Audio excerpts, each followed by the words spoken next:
হঠাৎ যদি আজরাইল হাজির হইয়া যায়, আজরাইল আলাইহিস সালামকে যদি আল্লাহ পাঠায় দেয়, আর আজরাইল আইসা যদি দেখি তোর হাতে নাচ গানের মোবাইল, তুই বসে বসে নাচ দেখতেছো, গান শুনতেছো, আজান হইতেছে, তোর গানের আওয়াজ বন্ধ হয় না, তোর নাটক বন্ধ হয় না, কত মেয়ের চরিত্রের উপরে আঘাত করতেছো, কত মানুষের জীবনটাকে দুনিয়ার থেকে বরবাদ করে দিয়েছো। আজরাইল যখন আসবে তোমার সামনে স্বাভাবিক অবস্থায় আসবে না। আল্লাহর নবী বলেন, এই গুনাহগার নাফরমানের সামনে আজরাইল এমন বিকট আকৃতি ধারণ করবে, মাথা আসমানে, পা জমিনে, এক হাত মাশরিক আর এক হাত মাগরিবে, চোখগুলো নীল নদের মতো বড় বড়, দেখিয়া ওর কলিজা উল্টায় যাবে, পাগলের মতো হয়ে যাবে। ও মা বলিয়াও ডাকতে পারবে না, আব্বু বলে ডাকতে পারবে না। আজরাইল আইসা রুহুটা যখন ধরার জন্য শরীরের উপরে কদম রাখবে, রুহুটা শরীরের জোড়ায় জোড়ায় জোড়ায় জোড়ায় পালাইতে থাকবে, বের হইতে চাইবে না। চরমনের জমিনে ঘুমান্ত সৈয়দ ইসহাক রহমাতুল্লাহ আলাইহি বলতেন, লাঠির আগায় আলকাতরা মাখিয়া তুলার মধ্যে বাড়ি দিলে তুলাগুলো যেমন লাঠির মধ্যে চলে আসে, ওরে গুনাহগার জাহান্নামের আসামির যুবক, আজকে গুনার মজা পাইয়া, আজকে তুমি আমি টুপি মাথায় দিই, তোমার পায়ে ধরলাম, তোমার টুপি মাথায় দিতে ভাল লাগে না, তোমার কপাল এত খারাপ, নিজেও দাড়ি রাখতে পারো না, যারা রাখে তাদেরও পছন্দ করো না, নিজেও নামাজ পড়ো না, যারা নামাজ পড়ে তাদেরও পছন্দ করো না, এত কপাল পোড়া তুমি কেমনে হইলা, নিজেও হালাল খাও না, যারা হালাল খায় তাদেরও তুমি পছন্দ করো না। আজরাইল যখন রুহুটা টান দিবে, সাথে সাথে শরীরের রগগুলো সিরিয়া রুহুটা হাতের মধ্যে চলে যাবে। আল্লাহর নবী বলেন, জ্যান্ত বকরির চামড়া খুললে যেমন কষ্ট, এর থেকে শতগুণ কষ্ট বেশি হবে বেনামাজির জান কবজের সময়। অনেক সময় যারা মরণের মানুষের পাশে থাকেন দেখছেন, বেনামাজির জান কবজের সময় চোখ উল্টায় যায়, হাত পা বাঁকা হয়ে যায়, এর মাত্র কারণ আজরাইলের দেখিয়া সহ্য করতে পারে নাই। নবী বলেন, ওর জন্য আমার মাওলা জাহান্নাম বানায় রাখছে, একটা জেলখানা বানায় রাখছেন। ওরে আল্লাহর দেওয়া পানি, আল্লাহর দেওয়া বাতাস, আমার মাওলার দেওয়া সূর্যের আলো, আমার আল্লাহর দেওয়া চাঁদের আলো, আমার আল্লাহর দেওয়া জমিনের ফসল খাইতেছো, আল্লাহর দেওয়া নদীর মাছ খাইতেছো, আল্লাহর এত কিছু নিয়ামত খাইয়া যারা আল্লাহর বিরোধিতা করবি, মানবি না, আলেম ওলামারা পাও ধরে ধরে নামাজের দাওয়াত দেয়, শুনবি না, এরপরও গালাগালি করবি। আল্লাহর নবী বলেন, আল্লাহ রাগ করিয়া বলে, ফেরেশতা, ওই জাহান্নাম ওর জন্য বানায় রাখছি জেলখানা, আমার হুকুম মানে নাই। সরকারের নজরে আমরা জনগণ সব সমান, কিন্তু এরপরও সরকার জেলখানা বানায় রাখছে, রাষ্ট্রের মধ্যে বালাখানাও বানায় রাখছে। জেলখানা কাদের জন্য? যারা সরকারের আইন অমান্য করবে তাদের জন্য জেলখানা, ওখানে রিমান্ডের মাইর দেওয়া হয়। আল্লাহ বলেন, আমার কাছে সব বান্দা মোহব্বতের, আমি আল্লাহ চাই না কেউ জাহান্নামে যাক। এই জন্য আমি আল্লাহ প্রত্যেকটা রাতের গভীর তৃতীয় ভাগে আমি প্রথম আসমানে আসি, আমি আমার বান্দার গুনাহ মাফ করার জন্য ডাকতে থাকি। আলা মিন মুস্তাগফিরিন ফাগফির আলা, আলা মিন মুস্তারজিকিন ফারজুকা। আমি আল্লাহ পাক ভোর রাত্রে আসি, প্রতিদিন প্রথম আসমানে আমি হাজির হয়ে যাই, আর আমি ডাকতে থাকি, রে গুনাহগারেরা তোরা কই? ওরে শয়তানের ধোকায় পড়িয়া যারা গুনাহ করেছো, ওরে তোর 30, 40, 50, 70 বছর হায়াতটারে গুনাহে যারা কাটাইছো, শয়তানের ধোকায় নামাজ পড়তে পারো নাই, শয়তানের ওয়াসওয়াসায় গুনাহ করেছো, আমি আল্লাহ হাজির, আমার কাছে উঠি একবার আল্লাহ বলিয়া ডাক দাও। আমি আল্লাহ তোমার গুনাহ মাফ করার জন্য হাজির হয়ে গেলাম। ওরে দুনিয়াতে তোমার অপরাধ যদি একটা হয়, এক ধরনের মামলা। যদি তুমি অপরাধ 2 লাইনে করো, 2 লাইনে 2 ধারায় মামলা। অপরাধ যদি 3 লাইনে করো, 3 ধারায় মামলা। এইভাবে কারো বিরুদ্ধে 10টা মামলা 10 ধারায়, কারো বিরুদ্ধে 30টা মামলা 30 ধারায়। 30 ধারার মামলার জন্য 30 বার হাজিরা দেওয়া লাগে এবং রায় 30 রকম হয়। কিন্তু আমার আল্লাহ বলেন, বান্দা তুই জিনার গুনাহ করছো, ধারা একটা। তুই মা বাবার সাথে বেয়াদবি করছো, ধারা আলাদা। কিন্তু আমার মাওলার কাছে এই ধারা কিন্তু গণনা নাই। তুই 30 বছর 50 বছর 70 বছর গুনাহ করিয়া পাহাড় বানাইছো। আরে বান্দা, তুই যদি মাথা নত করিয়া একবার আমি আল্লাহকে আল্লাহ বলে ডাক দিয়া বলো, হে মালিক, আমার আমল নামায় গুনার গুনাহ, আমার গুনার কারণে হাত না পাক, আমার চোখ না পাক, আমার জিহ্বা না পাক, আমার অন্তর না পাক। আমার গুনার খবর আমার মা জানে না, আমার ভাই জানে না, আমার অপরাধের খবর আমার ঘরের কেউ জানে না। যদি আমার মা বাবায় জানতো আমি জিনা করি, আমার মা বাবায় লাথি মেরে তাড়ায় দিত। মা বাবা ভাই বোনেরা যদি জানতো আমি চুরি করি, আমার কেউ ভালো জানতো না। ও আল্লাহ, তুমি জানো, তুমি দেখছো, এরপরেও রাগ করিয়া পানি বন্ধ করো নাই, খানা বন্ধ করো নাই। গুনার কারণে রাগ করি আমার সম্মানের চেয়ার থেকে তুমি ফালাইয়া দাও নাই। গুনার কারণে তুমি রাগ করিয়া বাতাস বন্ধ করো নাই। গুনার কারণে বেজার হইয়া তুমি সূর্যের আলো চাঁদের আলো বন্ধ করো নাই। ও আল্লাহ, আজকে আমি তোমার কাছে আসছি ক্ষমার জন্য। আল্লাহ বলেন, বান্দা তুই একদিন আর 2 দিন না, বছর বছর 70-80 বছর গুনাহ করিয়া বিশাল বড় পাহাড় নিয়ে যদি আমি মাওলার কাছে মাথা নত করিয়া মাসির মাথা বরাবর 1 ফোঁটা চোখের পানি ছেড়ে দিতে পারো, আমি আল্লাহর কাছে যদি দিলটা নরম করে মাওলারে ডাক দিয়ে বলো, আল্লাহ আর গুনাহ করব না, ওই জাহান্নামের আগুন সইতে পারবো না রে মালিক। ওরে ঘরের মধ্যে ঘুমাইতে গেলে মশারি টানায় ঘুমাই, মশার কামড়ে ঘুমানো যায় না। ও আল্লাহ, গুনাহ নিয়ে কবরে গেলে যে আযাব হবে সহ্য করতে পারবো না, কই পাবো মশারি? দুনিয়াতে সূর্যের গরম সইতে পারি না, রাতের বেলা সূর্য নাই, তারপরও ঘাম আর গরম, ফ্যানের বাতাস দিয়াও আমার ঘাম কমে না, গরম কমে না। আর গুনাহগার হইয়া কবরে গেলে জাহান্নামের আগুন, ওই জাহান্নামের আগুনের গরম কেমনে সহ্য করব? আল্লাহ আমি সইতে পারবো না। ও আল্লাহ, জাহান্নামের আযাব সহ্য করতে পারবো না। একটা বেতের বাড়ি কেউ দিলে আমি বরদাস্ত করতে পারি না। আল্লাহর নবী বলেন, গুনাহ নিয়ে যারা কবরে যাবা, ওই 2 পার্শ্বের মাটিকে আমার আল্লাহ ডাক দিয়ে বলবে, রে কবরের মাটি, ওই নাফরমান বেনামাজির 2 পার্শ্ব থেকে জোরে জোরে চাপ দাও।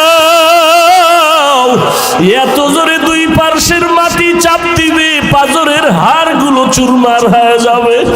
একটা না, 2টা না, 70 থেকে 99টা সাপের কামড়। ও যুবকেরা, ও বৃদ্ধ বাবাজিরা, ও পর্দার আড়ালের মারা, ও বোনেরা, ভালো করিয়া বুঝো। 15,000 বছর হয়ে গেল আমার আল্লাহর কোরআনের ভুল কেউ প্রমাণ করতে পারে নাই। মকুন সুসতি নামাজে পাঞ্জে গানা, ফাওয়াইলুল লিল মুসাল্লিন আল্লাযিনা মুমিনারা ইনামাজ ইমদাদে দাস্তাইনু আয়াতে কুরআন ওয়া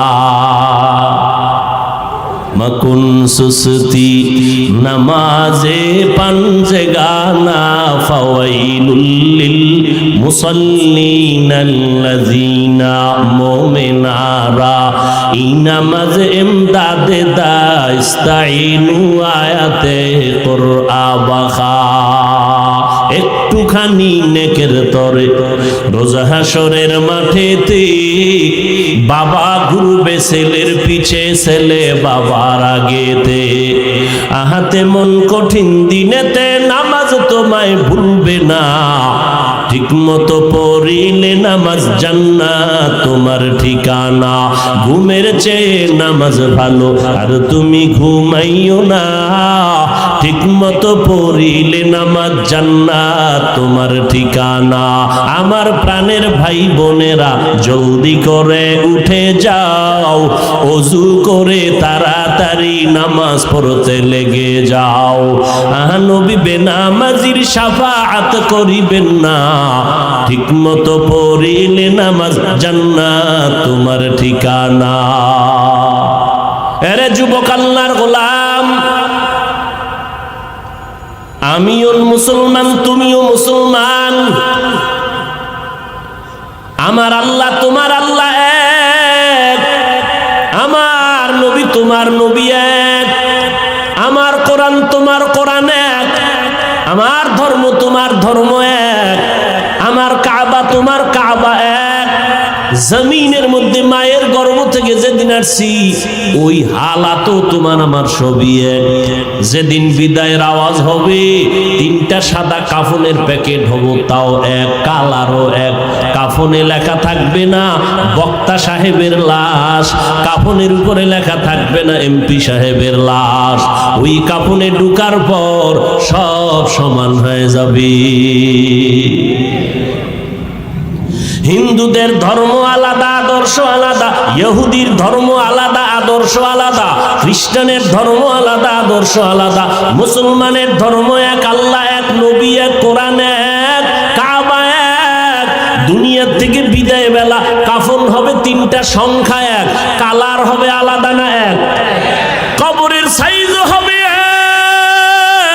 এক, কবরের ভেতরে প্রশ্ন হবে তিনটা, তাও সবার বেলায় এক। আমাকে আলাদা প্রশ্ন, তোমাকে আলাদা না, না আমাকে যেই প্রশ্ন তোমাকেও সেই প্রশ্ন, হুজুরের যেই প্রশ্ন ছাত্রকেও সেই প্রশ্ন। প্রশ্ন হবে তিনটা, সবার বেলায় এক। তুমি কয় টাকার মালিক প্রশ্ন করা হবে না, তুমি কত শিক্ষিত প্রশ্ন করা হবে না, তোমার সম্মান কি পরিমাণ প্রশ্ন করা হবে না। প্রশ্ন সবার বেলায় তিনটা এক। রবের পরিচয় দাও, ধর্মের পরিচয় দাও, রাহমাতুল লিল আলামিনের পরিচয় দাও। তুমি আমি এক ধর্মের হইয়া তোমার আমার আদর্শ তো একই হওয়া দরকার, পোশাক এক হবে। অথচ তুমি প্যান্ট শার্টটাই পরো, আমি মদিনার লম্বা জামা পরি। আমি যদি ভুলে থাকি বলো, আমি প্যান্ট শার্টটাই লাগাই, সবাই এক পোশাকে থাকবো, কারণ আমাদের ধর্ম এক। তুমি এগুলো বুঝো না, বুঝানোর জন্য রাত নাই দিন নাই 12 মাস। আগে শীতের দিন ছাড়া ওয়াজ হইতো না, মসজিদ মাদ্রাসার প্যান্ডেল ছাড়া ওয়াজ হইতো না। এখন সিফা গলির মধ্যে রাস্তায় ওয়াজ, ফজরের পরে বয়ান, সারা রাত বয়ান, আসরের পরে বয়ান, মাগরিবের পরে বয়ান, জোহরের পরে বয়ান। কয় হুজুর আপনি যাইয়া 10 মিনিট একটু দোয়া করে আসবেন, আর কিছু দরকার নাই। 12টা মাস কোন সময় খানা নাই, ঘুম নাই, সব। আজকে সারা দিন মাত্র মাগরিবের সময় ইফতারি করলাম, এরপরে আসলাম, আইসেই ডাইরেক্ট স্টেজে উঠলাম। কোথায় খানা, কোথায় ঘুম? আমি রকম প্রতিদিন 12 মাস দৌড়াইতেছি, মুসলমানের বয়ান করি, বয়ান করি। এত এই কথা একবার বলি নাই যে কষ্ট পাবে, এই কথা বলি নাই বাবা ব্যবসা ছেড়ে দাও, চাকরি ছেড়ে দাও, স্কুল ছেড়ে দাও, কলেজ ছেড়ে দাও, একবারও বলি নাই। পাস করলে টুনি মাথায় না দিলে গুনাহ হবে, একবারও বলি নাই। তাবলীগ না করলে জাহান্নামে যাবেন, একবারও বলি নাই। পীরের কাছে না গেলে জাহান্নামে যাবেন, একবারও বলি নাই। কওমি মাদ্রাসায় না পড়লে আপনি জাহান্নামে যাবেন, একবারও বলি নাই। এরপরও কি বলতে চাই, সব জায়গায় মানুষের বিনয়ের সাথে কথা বলি, পায়ে হাত রাইখা মাথা নত কইরে কথা বলি, একটা কর্কশ ভাষা ব্যবহার করি না। যদি অজান্তে হইয়াই যায়, হতেই পারে, কারণ 10টা কথা বললে একটা কথা একটু আঁকা বাঁকা হতেই পারে। 1 ঘন্টা 2 ঘন্টা প্রতিদিন চিল্লাইলে 2-1টা কথা একটু অজান্তে উল্টা পাল্টা হতে পারে। এটা আল্লাহর কাছেও ধরা নাই, জমিনের কাছেও ধরা নাই। এরপরও আমরা কতটা ভয় নিয়ে চলি। আপনাদের ফাঁকে ফাঁকে বলি, ভাইজান মনে কষ্ট পাইছেন নি, মাফ করে দেন। আবার মোনাজাতে আমার আল্লাহর কাছে আবার বয়ানের শেষে ক্ষমাও চাই। এরপরও বয়ান দিয়ে বুঝাই, কি বুঝাই? একটা কথা, ও দুনিয়ার নবীর আশিক, জমিনে যতদিন বেঁচে থাকবা গোলামি করবা একমাত্র আমার আল্লাহর। দুনিয়াতে যতদিন বেঁচে থাকবা আদর্শ মানবা মদিনাওয়ালা নবীর, আর কারো আদর্শ মানা যাবে না। এই কথা বলতেছি রে বাবা, কিন্তু দুঃখ এত বয়ানের পরেও আমি টুপি মাথায় না দিলে বড় লজ্জা লাগে। আর তুমি মুসলমান, টুপি মাথায় দিতে লজ্জা লাগে, আমি দাড়ি কাটতে লজ্জা পাই, তুমি দাড়ি রাখতে লজ্জা পাও। তুমি কেমন মুসলমান? আমি নামাজ না পড়লে লজ্জায় হুঁশ থাকে না, তোমার নামাজ পড়তে গেলে লজ্জা লাগে, আমি পর্দা না করলে লজ্জা পাই, আর তুমি পর্দা করতে গেলে লজ্জা পাও। আজকে যদি পর্দা থাকতো, জবানকে কন্ট্রোল রাখতা, তাহলে আমার যুবতী বোনেরা যুবকের চরিত্র নষ্ট করতে পারতো না, আমার যুবকেরা যুবতীদের চরিত্র নষ্ট করতে পারতো না। তুমি মুসলমান, আমিও মুসলমান, সব বুঝি, এরপরও পায়ে ধরে বলতেছি টুপি মাথায় দিতে চাই না, বরং উল্টা আঘাত করি টুপিওয়ালাদের উপরে, আক্রমণ করি কথার মাধ্যমে। দাড়ি রাখতে চাই না, পর্দা করতে চাই না, কি চাই? আবার এর মধ্যে একদল ঘি ডালে, ঘি কি এত ইবাদত লাগে না, নফল লাগে না, টুপির মধ্যেই কি ইসলাম, দাড়ির মধ্যেই কি ইসলাম, পর্দার ভিতরেই কি ইসলাম। এভাবে করতে করতে খালি প্রশ্নবোধক চিহ্ন দিয়া এখন সবগুলো না বানায় দিল। তাহলে দাড়ির মধ্যে ইসলাম নাই, টুপির মধ্যে নাই, পোশাকের মধ্যেই কি ইসলাম, পোশাকেও নেই। তো ইসলামটা কোন? চাপাবাজির মধ্যে, চাপাবাজির মধ্যে ইসলাম না। আল্লাহ হেদায়াত দান করুন। জিন্দেগি মে বন্দেগি তু করনা হে, जिंदगी में बंदगी तू करना है, जिंदगी बे बंदगी शर्मिंदा है, जिंदगी बे बंदगी शर्मिंदा है। दुनिया में हो दुनिया का तलबगार ना हो,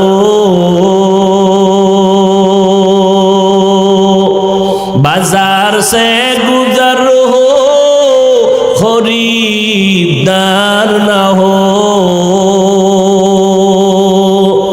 दुनिया में हो दुनिया का तलबगार ना हो, बाजार से गुजर हो खरीदार ना हो।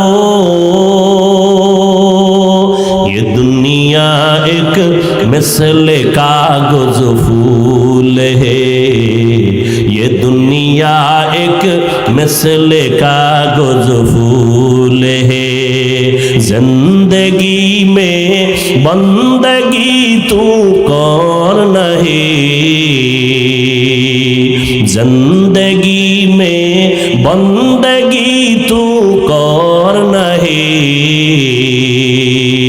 जिंदगी बे बंदगी शर्मिंदा है, जिंदगी बे बंदगी शर्मिंदा है, जिंदगी में बंदगी कुन बंदगी, जिंदगी शर्मिंदगी।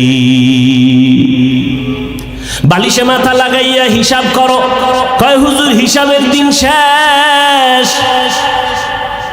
আগে বালিশে মাথা লাগাইলে একটু চিন্তা করার সময় হাতে ছিল, কিন্তু এখন কই চিন্তা করার সময় নাই, গজবের মোবাইলের মোরাকাবায়। কখন রাত্র 3টা বাজলো মোবাইলওয়ালার খবর নাই।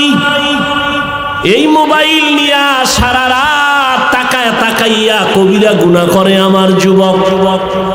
আম্মা জান কয় 3টা বাজে, ল্যাপের ভিতরে বাতি জ্বলে কেন? কয় মোরাকাবায় আছে। হাসিও না রে যুবক ভাই। হ্যাঁ, তুমি যদি তাকায়া দেখো একটা পানির কূপের কিনারা একটা শিশু বাচ্চা খেলতেছে, অথবা জ্বলন্ত আগুনের কিনারায়, তুমি দ্রুত গতিতে খুঁজবা এই বাচ্চা কার। তাড়াতাড়ি নাও। তুমি আগুনের কিনারার থেকে ধইরা কোলে নিবা অথবা পানির কিনারার থেকে ধইরা কোলে নিবা, নিয়া লোক খুঁজবা গার্ডিয়ানকে। বাচ্চাটা এখানে খেলতেছে, কিন্তু বাচ্চা যে খেলার মজা পাইছে ওই মজা এখন আর তোমারে দেখতে পারে না, কামড় দেয়, চিমটি দেয়, কারণ খেলার মজা। কিন্তু বাবা ওই চিমটি খাইয়াও ও যদি তোমাকে লাথি দেয় তারপরও তুমি আগুনের কিনারায় রাইখা যাবা না। এইটা তোমার বিবেক, এটা তোমার আকল, এটা তোমার আকল। কেউ বলতে হবে না, শিখাইতে হবে না, এটা তোমার আকল অ্যান্সার দিতেছে। তুই আমাকে যত কামড় দেস, চিমটি কাটো, লাথি মারো, তোরে রেখে যাব না, কারণ তুই জানো না, তোর সে আকল কম। আমি জানি এই খেলার মজা পাইয়া যদি আল্লাহ না করুন আগুনে পড়ে যাও, পানিতে পড়ে যাও, তোর জিন্দেগি বরবাদ, তোর মায়ের ঘুম হারাম, বাবার ঘুম হারাম হয়ে যাবে। ঠিক তেমনি ভাবে আল্লাহর কোরআন রসুলের হাদিস দিয়ে সমাজের চক্ষুষ্মান উলামায়ে কেরামরা তাকায়া দেখতেছে, ও উম্মত, তুমি আজকে দাড়ি কেটে বেপরদায় চলে গান বাজনা শুনে জাহান্নামের কিনারায় বসে খেলতেছে। আলেমরা পাও ধরে ধরে ডাকে, ফেরো, পাও ধরে ধরে বলে, আর নামাজটা ছাড়িও না রে বাবা, বেপরদায় চলিও না, মা বাবার সাথে বেয়াদবি করিও না। যদি এখন তুমি ওই মোবাইলে ওই গুনায় মজা পাইয়া, তুমি চ্যাটিং করতে মজা পাইয়া এখন আর হুজুরদের কথা তোমার কাছে ভাল লাগে না, তুমি এখন হুজুরের গালি দাও। হুজুর কয় তুই যত গালি দাও, যত বিরোধিতা করো, এই গালি খাইয়াও তো আমাদের মুরব্বীরা কথা বন্ধ করে নাই, আবু হানিফা কথা বন্ধ করে নাই, ইমাম বুখারী রাহমাতুল্লাহ আলাইহি যাকে কাফের বলে ফতোয়া দিত তারপরও তার দাওয়াত বন্ধ করে নাই, আমার নবীর রাস্তায় কাটা দিত, নবী দাওয়াত বন্ধ করে নাই, গালি দিত, নবী দাওয়াত বন্ধ করে নাই। কারণ আমার আকল, আল্লাহর কোরআন সত্য, রসুলের কথা সত্য। ওলামায়ে কেরাম তাকাইয়া দেখার পর বলে, বাবা তুমি যতই গালি দাও, তোমার তো জানা নাই তুমি গুনার মজা পাইয়া খেলতে খেলতে খেলতে খেলতে হঠাৎ যদি আজরাইল হাজির হইয়া যায়, আজরাইল আলাইহিস সালামকে যদি আল্লাহ পাঠায় দেয়, আর আজরাইল আইসা যদি দেখে তোর হাতে নাচ গানের মোবাইল, তুই বসে বসে নাচ দেখতেছো, গান শুনতেছো, আজান হইতেছে, তোর গানের আওয়াজ বন্ধ হয় না, তোর নাটক বন্ধ হয় না, কত মেয়ের চরিত্রের উপরে আঘাত করতেছো, কত মানুষের জীবনটাকে দুনিয়ার থেকে বরবাদ করে দিয়েছো। আজরাইল যখন আসবে তোমার সামনে স্বাভাবিক অবস্থায় আসবে না। আল্লাহর নবী বলেন, এই গুনাহগার নাফরমানের সামনে আজরাইল এমন বিকট আকৃতি ধারণ করবে, মাথা আসমানে, পা জমিনে, এক হাত মাশরিক আর এক হাত মাগরিবে, চোখগুলো নীল নদের মতো বড় বড়, দেখিয়া ওর কলিজা উল্টায় যাবে, পাগলের মতো হয়ে যাবে। ও মা বলিয়াও ডাকতে পারবে না, আব্বু বলে ডাকতে পারবে না। আজরাইল আইসা রূহটা যখন ধরার জন্য শরীরের উপরে কদম রাখবে, রূহটা শরীরের জোড়ায় জোড়ায় জোড়ায় জোড়ায় পালাইতে থাকবে, বের হইতে চাইবে না। চরমনের জমিনে ঘুমান্ত সৈয়দ ইসহাক রাহমাতুল্লাহ আলাইহি বলতেন, লাঠির আগায় আলকাতরা মাখিয়া তুলার মধ্যে বাড়ি দিলে তুলাগুলো যেমন লাঠির মধ্যে চলে আসে, ওরে গুনাহগার জাহান্নামের আসামির যুবক, আজকে গুনার মজা পাইয়া, আজকে তুমি আমি টুপি মাথায় দিই, তোমার পায়ে ধরলাম, তোমার টুপি মাথায় দিতে ভাল লাগে না, তোমার কপাল এত খারাপ, নিজেও দাঁড়িয়ে রাখতে পারো না, যারা রাখে তাদেরও পছন্দ করো না, নিজেও নামাজ পড়ো না, যারা নামাজ পড়ে তাদেরও পছন্দ করো না, এত কপাল পরা তুমি কেমনে হইলা, নিজেও হালাল খাও না, যারা হালাল খায় তাদেরও তুমি পছন্দ করো না। আজরাইল যখন রূহটা টান দিবে, সাথে সাথে শরীরের রগগুলো সিরিয়া রূহটা হাতের মধ্যে চলে যাবে। আল্লাহর নবী বলেন, জ্যান্ত বকরির চামড়া খুললে যেমন কষ্ট, এর থেকে শতগুণ কষ্ট বেশি হবে বেনামাজির জান কবজের সময়। অনেক সময় যারা মরণের মানুষের পাশে থাকেন দেখছেন, বেনামাজির জান কবজের সময় চোখ উল্টায় যায়, হাত পা বাঁকা হয়ে যায়, এর মাত্র কারণ আজরাইলের দেখিয়া সহ্য করতে পারে নাই। নবী বলেন, ওর জন্য আমার মাওলা জাহান্নাম বানায় রাখছে। একটা জেলখানা বানায় রাখছেন। ওরে আল্লাহর দেওয়া পানি, আল্লাহর দেওয়া বাতাস, আমার মাওলার দেওয়া সূর্যের আলো, আমার আল্লাহর দেওয়া চাঁদের আলো, আমার আল্লাহর দেওয়া জমিনের ফসল খাইতেছো, আল্লাহর দেওয়া নদীর মাছ খাইতেছো। আল্লাহর এত কিছু নিয়ামত খাইয়া যারা আল্লাহর বিরোধিতা করবি, মানবি না, আলেম ওলামারা পাও ধরে ধরে নামাজের দাওয়াত দেয়, শুনবি না, এরপরও গালাগালি করবি। আল্লাহর নবী বলেন, আল্লাহ রাগ করিয়া বলে ফেরেশতা, ওই জাহান্নাম ওর জন্য বানায় রাখছি জেলখানা, আমার হুকুম মানে নাই। সরকারের নজরে আমরা জনগণ সব সমান, কিন্তু এরপরও সরকার জেলখানা বানায় রাখছে, রাষ্ট্রের মধ্যে বালাখানাও বানায় রাখছে। জেলখানা কাদের জন্য? যারা সরকারের আইন অমান্য করবে তাদের জন্য জেলখানা, ওখানে রিমান্ডের মার দেওয়া হয়। আল্লাহ বলেন, আমার কাছে সব বান্দা মোহব্বতের, আমি আল্লাহ চাই না কেউ জাহান্নামে যাক। এই জন্য আমি আল্লাহ প্রত্যেকটা রাতের গভীর তৃতীয় ভাগে আমি প্রথম আসমানে আসি, আমি আমার বান্দার গুনাহ মাফ করার জন্য ডাকতে থাকি।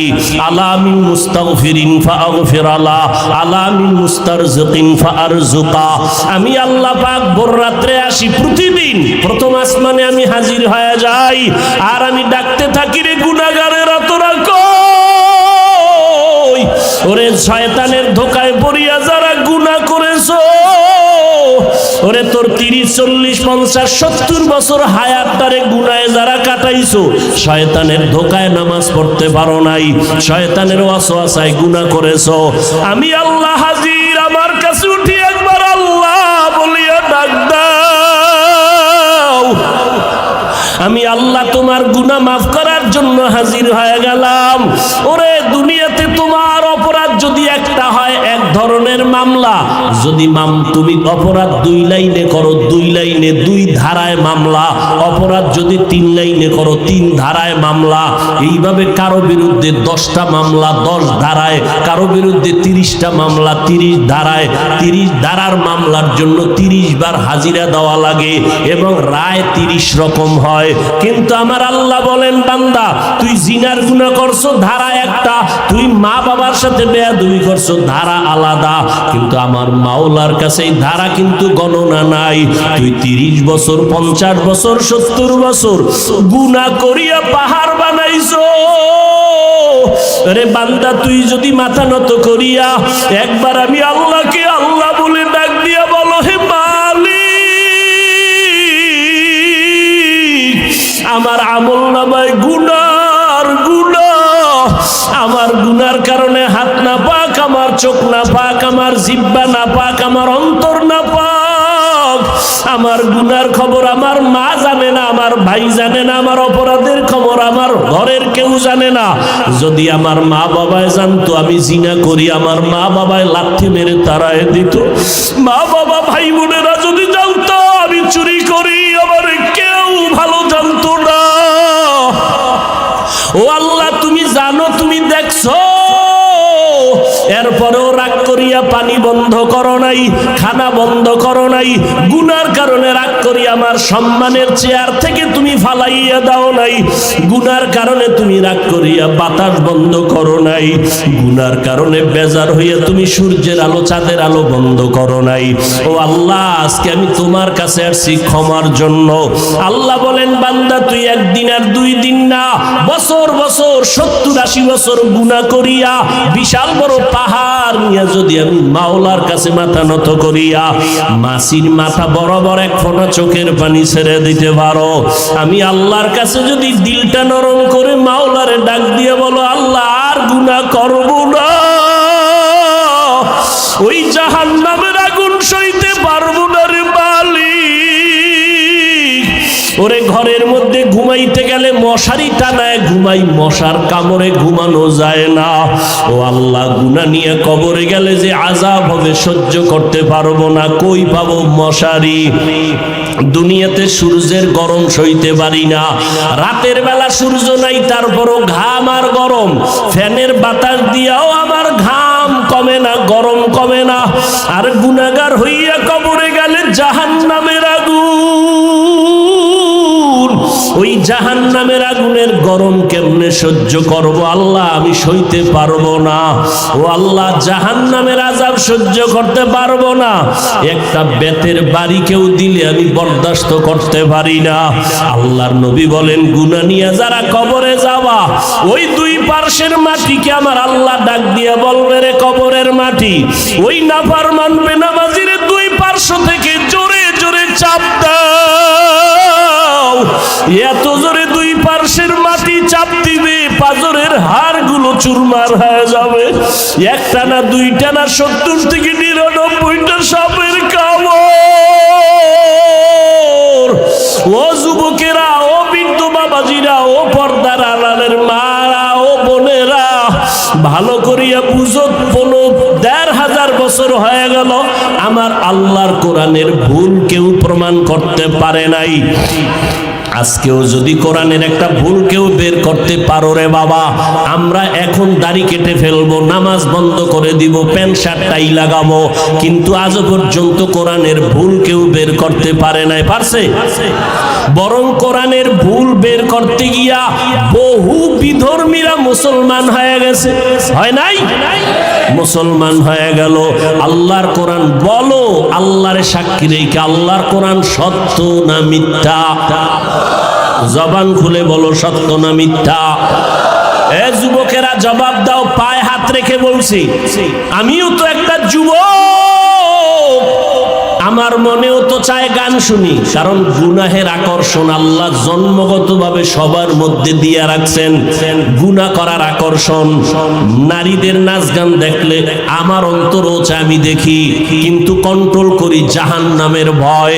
টুপি মাথায় দিলে মাথা গরম হয়, তোমার থেকে বুদ্ধি মোটেও কমে নাই। তুমি তো কথা আবল তাবল বলো, আর আমরা 12টা মাস বয়ান করিয়াও তো একটা আবল তাবল কথা বলার চেষ্টা করি না। কোন কথার পরে কোন কথা বলবো এটা আমাদের ডায়েরিতে লেখাও নাই। মাওলার কাছে ভরসা করে পড়ছি, কোন কথার পরে কোন কথা হবে আল্লাহ বলাইতেছেন, ওই কথাই বলতেছি। এরে যুবক, আল্লাহর গোলামেরা, ভালো করিয়া বুঝো, তোমাদের থেকে আমাদের মাথা নষ্ট হয় নাই। মনে করিও না গো সম্মান কম। বলো, একজনের দাঁড়ায় বলো, তোমরা যারা নবীরে মানো না আর আমরা যারা মানি, নবীর আদর্শ জবাই করেছো, বেঈমানের পা চাটা গোলাম হইয়া, চুল কাটিয়া ইন্দুর আর বান্দর হয়েছ। আমরা টুপি পরে থাকি 24 ঘন্টা, ঘুমের ঘরে গেল টুপি মাথায় দিয়া বালিশে ঘুমাই। ও আল্লাহর বান্দা, তুমি বলতেছো মাথা গরম হয়, আমিও বুঝি, তারপরও কেন ছাড়ি না? রসুলের মোহাব্বত, দাড়ি রাখলে যৌবনের ভাব চলে যায়, তোমার থেকে কম বুঝি না, এরপরও কেন কাটি না? আল্লাহর আযাবের ভয়। এরে আল্লাহর বান্দারা, নামাজের সময় কি কষ্ট, ফজরের সময় শীতের মধ্যে ওইটা নামাজ পড়া অনেক কষ্ট, ঠান্ডা পানি দিয়েও জুবান ইয়া নামাজ পড়তে কষ্ট, এরপরও নামাজ ছাড়ি না কেন? আল্লাহর আযাবের ভয়। মরণের পরে আযাব হবে, আল্লাহর কোরআনের আয়াত। এরে নবীর উম্মতের দল, তোমাদের থেকে মাথা মতেও নষ্ট হয় নাই। এরপর আবার তুমি একটু দেখো না তাকাইয়া, তোমার ডানে বামে কত যুবক জীবনে মাদ্রাসায় পড়ে নাই, জেনারেল লাইনে পড়েছে, স্কুলে পড়ে, কলেজে পড়ে, চাকরি করে। তোমার মতো যুবক সাক্ষী দাও, 5 বেলার নামাজি আছে না নাই? তুমি বিবেকটাকে প্রশ্ন করো, তুমি কেন পারো না রে বাবা? তোমার আমার মতো যুবক র্যাব, আর্মি, পুলিশ, বিডিআর এর চাকরি করে, 5 ওয়াক্ত নামাজ পড়ে, যত কাজ থাক জামাতে পড়ে, তুমি কেন পারো না? একটু জিজ্ঞাসা করো তোমার বিবেকটাকে। তোমার মতো যুবক রাস্তায় গাড়ি চালায়, সময় মতো নামাজ পড়ে, তুমি কেন পারো না? তোমার মতো যুবক শ্রমিকের কাজ করে, হাড় ভাঙ্গা পরিশ্রম করে, রমাজানে একটা রোজাও ভাঙ্গে না, নাই? তুমি কেন রোজা রাখতে পারো না? তারাবি পড়তে পারো না? নামাজ পড়তে পারো না? আসলে কি বলো, এবার কি দলিল দিবা? এতদিন তো হুজুরদের একটু চাইপা রাখছো, হুজুর পারা যায় না, এখন আমাকে জবাব দাও। তোমার মতো যুবক একই স্কুলে পড়ো, ও নামাজ পড়ে, তুমি পড়ো না। তুমি একই ডিপার্টমেন্টে চাকরি করো, 10 জন নামাজ পড়ে, তুমি পড়ো না। এখন কি জবাব দিবা বলো? এখন জবাব একটাই, তোমার কপাল পুড়ে গেছে, তোমার উপরে আমার আল্লাহ বেজার, তোমার উপরে মা বাবার অভিশাপ। মা বাবা বরদোয়া দিয়ে দিছে, তোমার কপাল ভরে গেছে। মোনাজাত তো সবাই দেই, অনেকের চোখে পানি, আবার অনেকের চোখে পানি নাই, কান্না নাই, আর একজন কানতে কানতে বেউসায় যায়, কারণ ওর উপরে মাওলার রহমতের নজর লাগছে, আল্লাহ ওয়ালাদের দোয়া লাগছে, মা বাবার দোয়া লাগছে। চোখের পানি এমনিই বের হয় না। তোমার এই মিরপুর থানায় আসামি দইরা পুলিশে কি মারা মারে, এরপরও চোখে পানি আসে না, নাই নাই। অথচ ওয়াজের প্যান্ডেলে আল্লাহ ওয়ালারা উলামায়ে কেরাম বয়ান করে, 50 হাত 200 হাত দূরে বসে যুবক চিৎকার দিয়ে কান্না করে, একজনারে বেত দিয়ে মারলেও কান্দে না, আর একজনে বয়ান শুনে শুনে কান্না করে। একটু চিন্তা করো, ওরে মারলো কে? এরে যুবক, আমাকে একটু বিবেক দিয়া জবাব দাও, বিবেকের সাথে বেঈমানি করিস না রে যুবক। একই চুলায় রান্না হয় ভাত আর তরকারি, রান্না করার রাঁধুনি আমার মা। খেয়াল করো, একই তরকারি, একই মশলা, একই চুলা, একই আগুন, রান্নার পরে আব্বা খায়, আম্মা খায়, আমিও খাই, বোনেরাও খায়, একই। কিন্তু দিন দিন আব্বা আম্মা হয় দুর্বল, আমরা হই শক্তিশালী সবল। এই বুদ্ধিজীবীরা জবাব দাও, আমাকে তো বুদ্ধি নেই, তোমার অনেক বুদ্ধি, জবাব দাও কারণ কি? আল্লাহর কুদরত বলবা না, কারণ তুমি আল্লাহকে মানো না, তুমি আল্লাহর কুদরত বলবা কেন? আমরা বলবো আল্লাহর কুদরত। একই খানা, একই চুলায় রান্না, আব্বা আম্মা একই খানা খায়, আমরাও একই খানা খাই, তাদের রোগ বাড়ে, আমরা শক্তিশালী হই, তারা দুর্বল হয়, কারণ কি? এত যুক্তি, এত বুদ্ধি, দাও জবাব দাও। এরে আল্লাহর বান্দা, তোমার থেকে 1000 কোটি গুণ বুদ্ধিমান ছিল আবু জাহাল, যার নাম ছিল আবুল হেকাম, বুদ্ধিমানের বাবা। কিন্তু বুদ্ধি হইলে কি হবে? পৃথিবীর শ্রেষ্ঠ মানুষটাকে মানুষ বলে চিনতে পারে নাই। রহমতের নবী এত দাওয়াত দিলেন, কালেমা পড়ে নাই। এরে যুবক, একটু চিন্তা করো, বালিশে মাথা লাগাও, যার মনের মনে প্রশ্ন করো, আমার মতো যুবক যদি স্কুলে পড়ে নামাজ পড়ে আমি কেন পারি না? আমার মতো যুবক যদি চাকরি করে নামাজ পড়ে আমি কেন পারি না? আমার কপাল কেন খারাপ? এইভাবে যখন চিন্তা করতে থাকবা, একদিন দেখবা হেদায়েতের দরজা খুলে যাবে। আর মা বাবার কাছে মাঝে মাঝে দোয়া চাইও, মা বাবায় দোয়া করলে আরশে আজিমে পৌঁছতে কোনো পর্দা থাকে না। এজন্য মা বাবার দোয়া বড় দামি। মা বাবার চোখের পানি আর দোয়া ছাড়া আমি বান্দা চেয়ারে বসতে পারি নাই।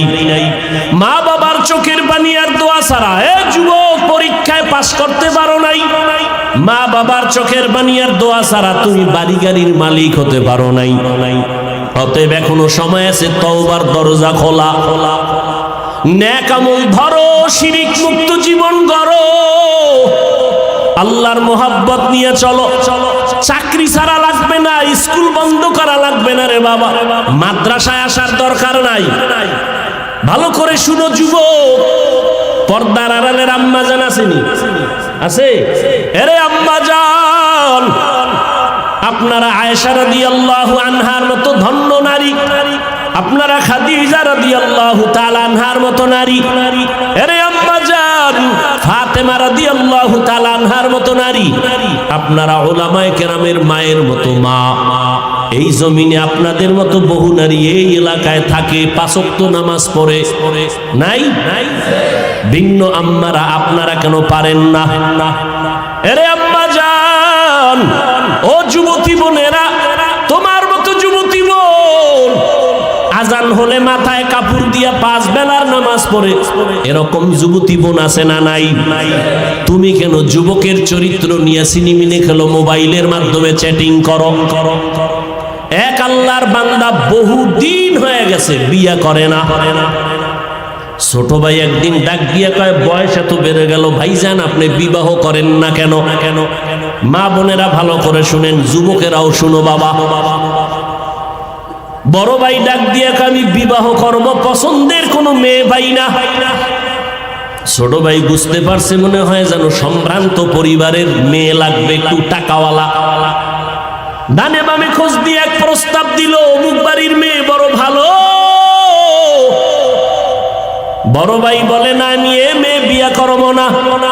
বলে অনেক সুন্দরী, সুন্দরী চাই না তো কি চাও?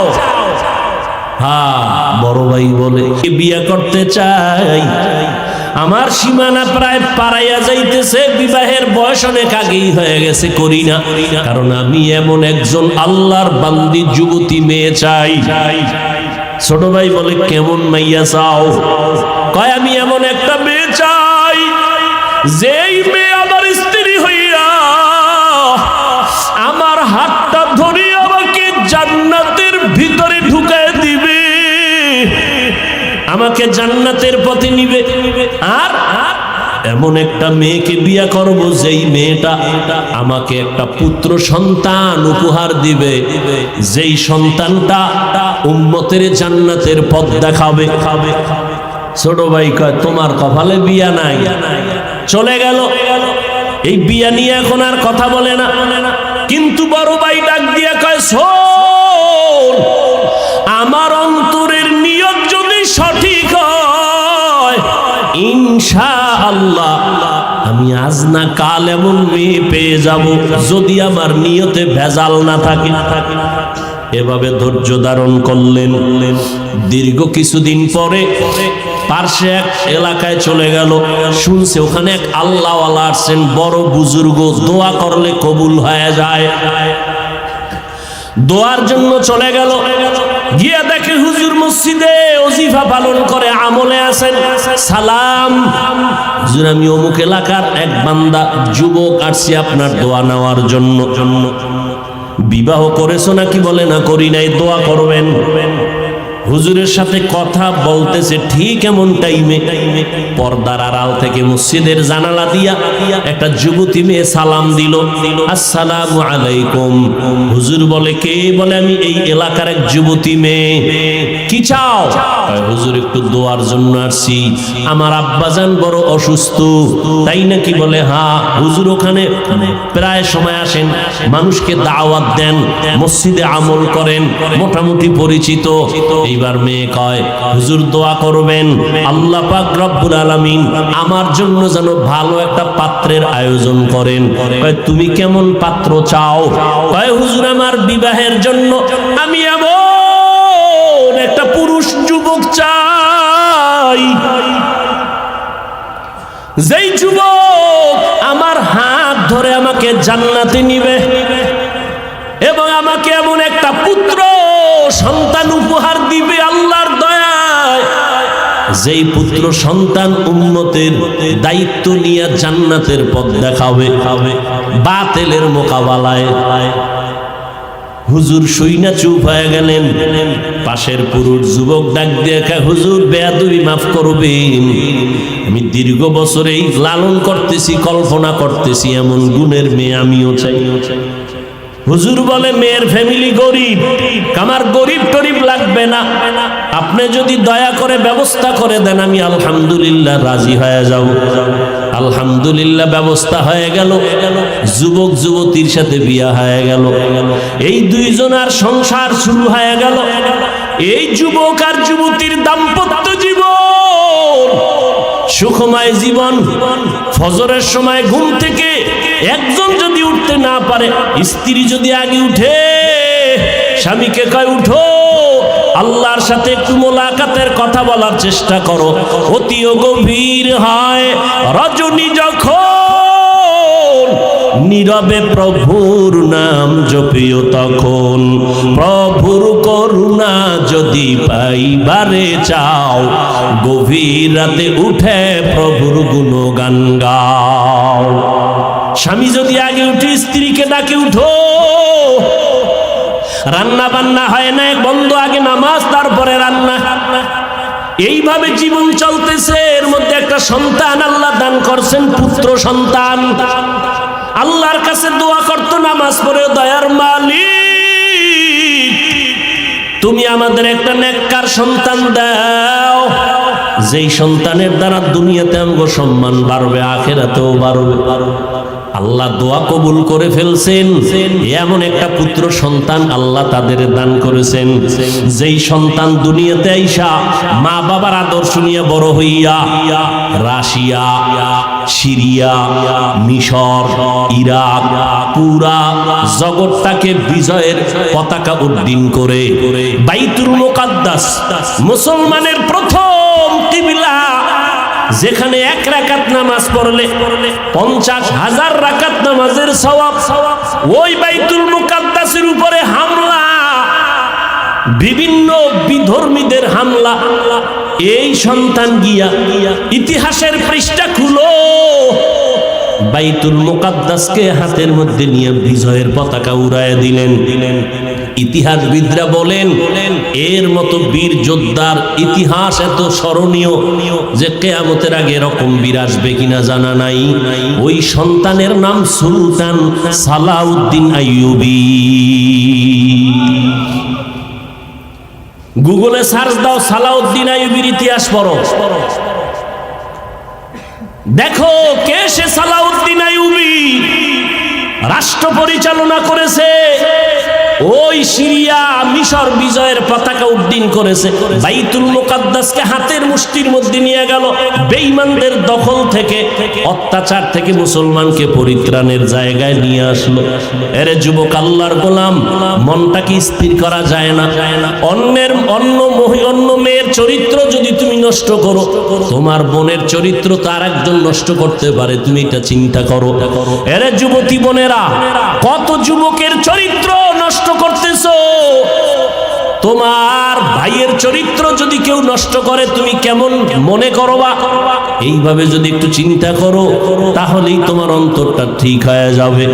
আল্লাহ তো দরজা দিয়ে ডাকতেছেন। এজন্য উলামায়ে কেরামের মজলিসে বসো। এই যে আপনারা বসছেন বয়ানে, আল্লাহকে সাক্ষী রেখে বলেন, জীবনে ওয়াজে বসেন নাই, আজকে 2 ঘন্টা বয়ানে বসার পরে আল্লাহকে সাক্ষী রেখে বলেন, অন্তরের মধ্যে কি একটু ধাক্কা লাগছে? যুবকেরা বলো, লাগছে? 2 ঘন্টা বয়ানে যদি ওলামাদের সামনে বসে যদি অন্তরে ধাক্কা লাগে, আল্লাহর কসম, যারা ওলামাদের পিছনে দিন দিন বছর বছর সময় দিবে, ইনশাআল্লাহ ওই লোকটা জান্নাতি হয়ে কবরে যাবে। কারণ ওর মধ্যে ধাক্কা লাগতে লাগতে লাগতে লাগতে এত মজবুত হয়ে যাবে, না খাইয়ে থাকবে, হারাম খাবে না, নামাজ ছাড়বে না, মরিয়া গেল জবানে কালেমা জারি হয়ে যাবে। এরে যুবক আল্লাহর গোলাম, এখনো সময় আছে, তওবা করো, মা বাবার দোয়া নিয়ে চলো, আর আল্লাহর কাছে মনে মনে ডাকো। জোরে ডাকার দরকার নাই, তোমার অন্তর থেকে তুমি বলতে থাকো, আল্লাহ আজকে মিরপুরের জমিনে আসছি, ও আল্লাহ, অনেকে গ্রামে মা বাবার রাইখা এই শহরে থাকো রে বাবা, গ্রামের মা বাবায় কষ্ট করে তোমার খবর নাই, অনেকে বড় লোক আরামের বিছানায় ঘুমাও, সন্তান আর পরিবার নিয়ে কত খানা খাও, মা বাবায় তোমার জন্য আরামে খানা খায় না, ঘুমায় না। এমন একটা রাত্র নাই যে তোমার টেলিফোন না করে, ও বাবা তোর শরীরের অবস্থা কি, কখন খানা খেয়েছো, কখন ঘুমাইছো? ওই মা বাবারে যারা রাইখা ঘুমাও, মা বাবার দোয়া ছাড়া আগাইতে পারবা না রে যুবক। এখনো সময় আছে, তওবা করে নাও। আল্লাহকে বলো, আল্লাহ জীবনে কম অন্যায় করি নাই, শয়তানের ধোকায় পড়ে আজকে থেকে তওবার নিয়ত করলাম, মরিয়া গেলে যাব, নামাজ ছাড়বো না, বেপরদায় চলবো না, মা বাবাকে কষ্ট দিব না, ওলামায়ে কেরামের বিরোধিতা করে গুনাহগার হব না, মোবাইলের মাধ্যমে গুনাহ করব না, লেখনির মাধ্যমে গুনাহ করব না, চোখের চাহনির মাধ্যমে গুনাহ করব না, মা বাবার দোয়া নিয়ে সামনে আগাবো, নবীর তরিকা মতো চলবো। আমার মতো স্কুলে পড়ুয়া যুবক যদি নামাজ পড়ে, আমি কেন পারবো না? ও আল্লাহ, আপনি তৌফিক দান, আজকে থেকে নামাজ ছাড়বো না। বাসায় গেলে মাকে গিয়া বলবা, মা তুমি আমার মাথায় হাত দিয়া দোয়া করে দাও, আজকে ময়দানে কত আল্লাহর বান্দারা কানলো, আমার চোখে পানি নাই। মা গুনার কারণে বুঝি আল্লাহ বেজার, তুমি দোয়া করিয়া দাও। মা যদি দোয়া করিয়া দেয় তাহলে তোমার কপাল খুলিয়া যাবে। তুমি ডাক্তার হও বাধা নাই, ইঞ্জিনিয়ারিং পড়ো বাধা নাই, প্রফেসর হও বাধা নাই, সাংবাদিক হও বাধা নাই। তবে অনুরোধ, আদর্শ নিয়ে চলো মদিনার আদর্শ। সময় মতো নামাজটা পড়ে নিবারে বাবা। মুরব্বীদের সামনে কোনো ভালো খারাপ আচরণ করবা না, ওলামায়ে কেরামের বিরোধিতা করে গুনাহগার হবা না, দেশের বিরুদ্ধে জাতির বিরুদ্ধে কোনো ষড়যন্ত্র করবা না। আল্লাহর আযাবের ভয় নিয়ে তুমি তওবা যদি করতে পারো, এক ফোঁটা চোখের পানি ছাড়তে পারো, আল্লাহ মুহূর্তে তোমার তওবা কবুল করে নিবেন, জীবনের গুনাহগুলো মাফ করে দিবেন।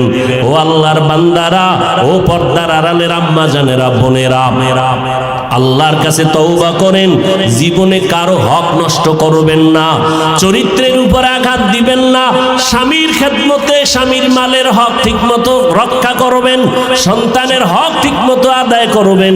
আপনার সন্তান ডাক্তার হবে আলহামদুলিল্লাহ, আপনার সন্তান ইঞ্জিনিয়ার বানাবেন আলহামদুলিল্লাহ, তবে অনুরোধ বেয়াদব বানাবেন না। আপনার সন্তানের আচরণে যেন ওলামায়ে কেরাম কষ্ট না পায়, আপনার সন্তানের ব্যবহারে যেন এলাকার মুরব্বীরা কষ্ট না পায়, আপনার সন্তানের কারণে আপন বন্ধু বান্ধবরা যেন কষ্ট না পায়, বরং আপনার সন্তানকে এমন আদর্শ দিয়া যাবেন, সন্তানের ব্যবহারে সবাই দোয়া করবে, খুশি হয়ে যাবে, দিলে শান্তি লাগবে। এমন একটা সন্তান আদর্শ ডাক্তার বানায় যান, আদর্শ ইঞ্জিনিয়ার বানায় যাবেন। ও যুবকেরা, জবানকে হেফাজত করো, আল্লাহর কাছে বলতে থাকো, আল্লাহ তুমি মেহেরবানি করে আমাকে কবুল করে নাও। আল্লাহর কাছে ব্যবসায়ী ভাইরা, ব্যবসার জায়গায় বসি আমার আল্লাহর হুকুম মতো চলেন, নামাজটা ঠিক মতো পড়েন, দেখবেন অল্প টাকায় বরকত অনেক বেশি হবে। কাস্টমারের সাথে খারাপ আচরণ করবেন না, ধোঁকা দিবেন না।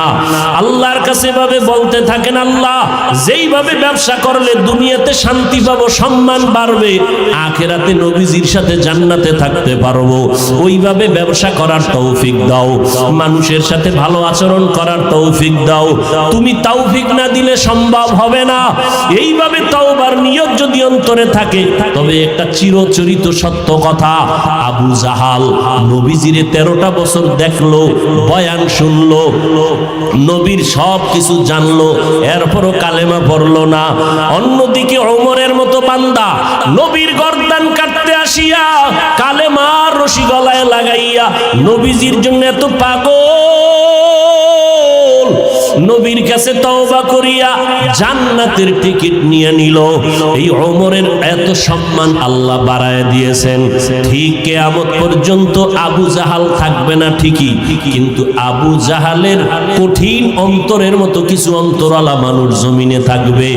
হাজারো বয়ানে তাদের দিলটা নরম হবে না, তওবা নসিব হবে না, বরং বয়ান শুনিয়া বাইরে গিয়া বিরোধিতা করবে, এই সমস্যা ওই সমস্যা, এই ভুল সেই ভুল, আসলে নিজের গুনার কথা একবারও চিন্তা করবে না। আর একদল বান্দা থাকবে কিয়ামত পর্যন্ত ওমরের চরিত্রের, এরা গুনাহ নিয়ে প্যান্ডেলে ঢুকবে, হঠাৎ করিয়া যখন জাহান্নামের ভয় অন্তরে ঢুকবে, তখন পাগলের মতো হয়ে যাবে, আমি কইছিলাম আমার জীবনটাতে এত খারাপ ছিল না, আমি দুনিয়াতে আসছিলাম কত পবিত্র, মা বাবায় কত আদর করেছিল, আমার স্কুলের লেখাপড়ার জীবনটা কত ভালো ছিল, শিক্ষকরা কত আদর করত, আজকে আমি এত খারাপ, আমার মা বাবা আমার বেশি ভালো জানে না অন্যায় করার কারণে, কারণ আমি মা বাবার সাথে ভালো আচরণ করি না, ভাই বোনের সাথে ভালো আচরণ করি না, আমি এত খারাপ কেন হয়ে গেলাম। ময়দানে আইসা লুটাইয়া কাঁদবে আর বলবে, আল্লাহ আমি আজকে গুনাহ নিয়ে বাসায় যাব না। ও আল্লাহ, মরণের বিছানায় গুনাহগার হইয়া শুইতে চাই না রে মালিক, আজকে আমি একা রুমে থাকতে পারি না, ভয় পাই, আর ওই অন্ধকার কবরে একা কেমনে থাকবো, বালিশ নাই, বিছানা নাই, বাতি নাই, অন্ধকার, দুনিয়াতে আমি অন্ধকারে একা থাকতে পারি না, আমি কেমনে কবরে থাকবো রে আল্লাহ। আমি আর গুনাহ করব না, আর কারো হক নষ্ট করব না, আয় আল্লাহ হাতের দিয়ে গুনাহ করব না, চোখের গুনাহ করব না, জবানের গুনাহ করব না, ও আল্লাহ তুমি মাফ করিয়া দাও। এইভাবে ওমরের চরিত্রওয়ালা মানুষগুলো পাগলের মতো কান্না শুরু করবে। নবী বলেন, কান্না যদি না আসে কান্নার বাহানা করো, আর ডানে বামে যদি কান্নাওয়ালা কাউকে পাও হাত বাড়াইয়া দোয়া চাও, ও কান্নাওয়ালা ভাই আমার জন্য দোয়া করো, আল্লাহ যেন আমাকে মাফ করিয়া দেয়।